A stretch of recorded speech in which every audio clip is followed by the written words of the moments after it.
Assalamualaikum warahmatullahi wabarakatuh.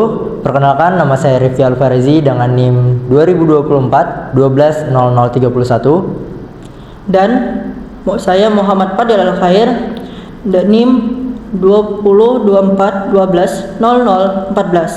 Kami di sini ingin membuat video dengan judul Dialog Konseling Individu, Stres Akademik dan Tekanan Keluarga. Selamat menonton.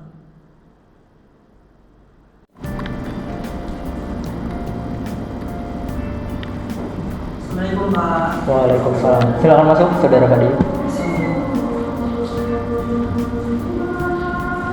Ya. Silakan duduk.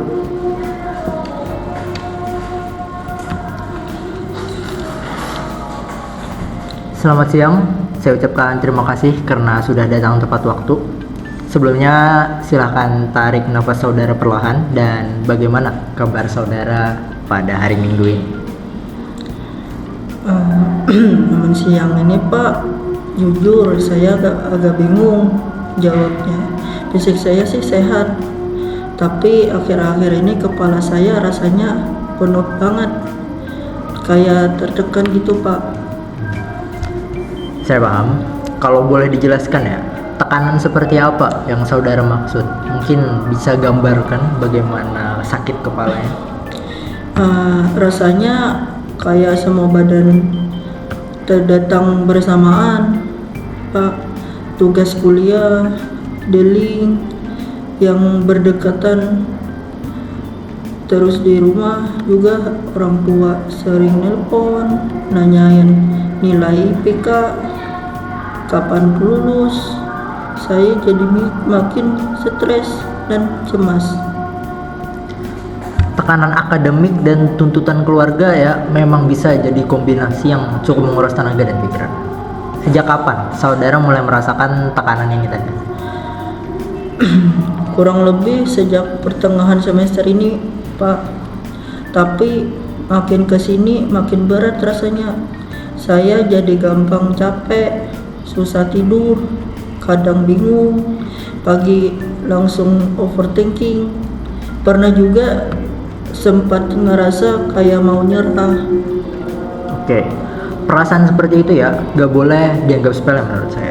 Dan saya hargai karena kamu sudah mau datang pada hari ini.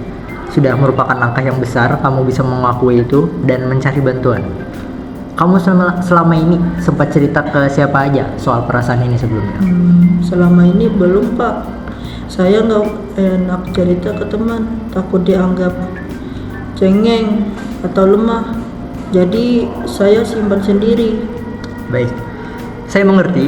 Tapi menyimpan semuanya itu sendiri melelahkan menurut saya. Dan datang ke sini bukan berarti kamu lemah. Justru itu sebagai bentuk keberanian bagi kamu. Ini ruang yang aman buat kamu, dan di sini kamu bisa cerita apapun tanpa dihakimi. Terima kasih Pak. Pak, jujur saya butuh tempat buat cerita. Rasanya udah terlalu lama dipendam. Sekarang kita coba pahami lebih dalam dulu ya. Kamu bilang tugas kuliah tadi menumpuk. Bisa kamu ceritakan berapa banyak sih mata kuliah yang kamu ambil dan bagaimana kamu bisa mengatur waktunya selama ini? Semester ini saya ambil 22 SKS Pak. Mata kuliahnya lumayan berat, terutama statistik dan metodologi. Tugas-tugasnya padat, kadang dalam seminggu bisa sampai 4 delin. Saya biasanya bikin daftar tugas, tapi kadang malah bingung mulai dari mana dulu. Akhirnya ngerjain yang paling mepet aja, sisanya keburu panik. Oke, keburu panik ya. Itu tadi pola yang menurut saya sering terjadi saat seseorang tuh berada di fase mulai kewalahan. Saudara sendiri, kamu itu sempat nggak mencoba istirahat atau mencoba melakukan sesuatu yang sekiranya dapat menenangkan diri? Pernah coba main game, nonton film, tapi malah ngerasa bersalah karena ninggalin tugas. Terus kalau saya maksa ngerjain tugas terus menerus malah jadi gak fokus, jangan makin stres. Oke, itu tadi reaksi tubuh dan pikiran yang wajar saat kamu berada dalam situasi stres yang tinggi.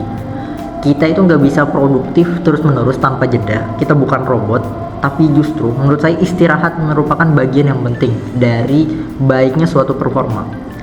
Sekarang kita coba bahas deh soal tekanan dari keluarga. Seberapa sering kamu merasa mereka itu memberikan ekspektasi yang terlalu tinggi, yang membebani sekiranya buat diri kamu? Hampir setiap kali ngobrol, Pak, terutama ayah, beliau pengen saya cepat lulus. IPK minimal 3,5. Saya ngerti beliau ingin yang terbaik, tapi jujur saya merasa beban banget. Saya takut gagal dan mengecewakan mereka. Ya, saya bisa memahami ya perasaan saudara. Ada keinginan untuk membanggakan keluarga, tapi di sisi lain kamu juga sedang berusaha menjaga kondisi diri kamu sendiri. Pernah gak sih kamu mencoba menyampaikan ke keluarga soal kondisi yang kamu alami saat ini? Belum pernah, Pak. Saya takut mereka salah paham. Takut dikira saya nggak serius kuliah atau malah malas. Oke, itu wajar ya menurut saya. Tapi ada cara untuk bisa menyampaikan isi hati saudara tanpa menyinggung atau membuat mereka salah paham. Kita coba deh latih sama-sama. Misalnya, saudara atau kamu ini bisa mulai dengan kalimat seperti, "Aku sedang berusaha keras, tapi akhir-akhir ini merasa kewalahan. Aku butuh dukungan supaya tetap bisa jalanin ini semua dengan baik." Menurutmu bisa nggak itu disampaikan? Mungkin butuh keberanian, tapi saya mencoba. Saya capek juga terus pura-pura kuat. Baik, itu tadi merupakan salah satu sikap yang menurut saya sikap yang dewasa. Menyampaikan apa yang kamu rasakan justru menunjukkan bahwa kamu bertanggung jawab terhadap diri sendiri dan juga keluargamu. Kita bisa latihan komunikasinya di sesi berikutnya kalau kamu mau. Iya, Pak, saya tertarik buat mencoba. Bagus. Sekarang kita bahas deh soal waktu.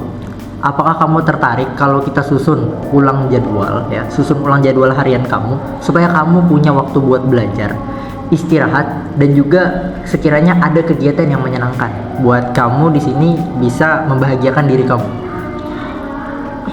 Tertarik banget, Pak. Soalnya selama ini saya cuma kerja berdasarkan panik, nggak ada perencanaan yang jelas.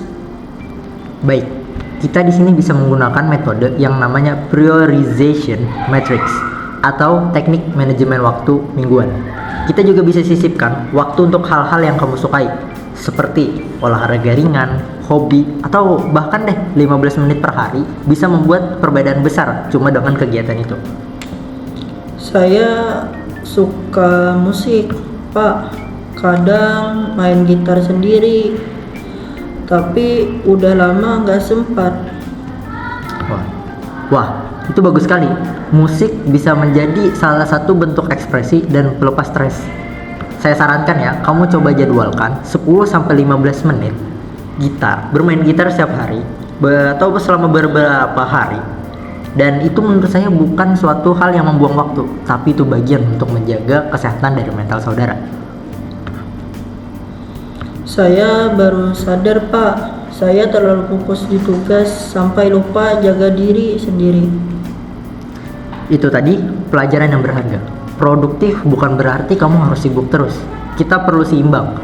Saya akan kirimkan juga salah satu yang menurut saya bisa cocok dengan saudara, yaitu teknik relaksasi seperti latihan pernapasan atau journaling. Tertarik nggak saudara buat coba? Tertarik banget, Pak. Pak, saya belum pernah journaling, tapi saya sering kebayang kepikiran sendiri. Mungkin bisa membantu saya. Menurut saya itu pasti bisa. Menulis bisa jadi cara untuk memahami perasaan kamu sendiri. Saya akan berikan formatnya nanti. Kita bisa evaluasi deh bagaimana progresnya selama 1 minggu ke depan. Bagaimana menurutmu pada sesi hari ini? Jujur Pak, saya merasa lebih tenang. Biasanya saya cuma simpan semua sendiri, tapi hari ini saya ngerasa ada yang dengerin dan itu sangat membantu. Saya senang mendengarnya. Kamu sudah melangkah dengan sangat baik pada hari ini. Kita akan lanjutkan proses ini perlahan. Minggu depan kita evaluasi jadwal, latihan komunikasi dengan keluarga, dan cek teknik relaksasi yang cocok. Siap? Siap. Siap Pak, terima kasih banyak atas waktunya. Sama-sama. Jaga diri kamu, dan kalau ada hal yang mendesak sebelum sesi berikutnya tiba, kamu boleh kirim email ke saya. Sampai jumpa minggu depan.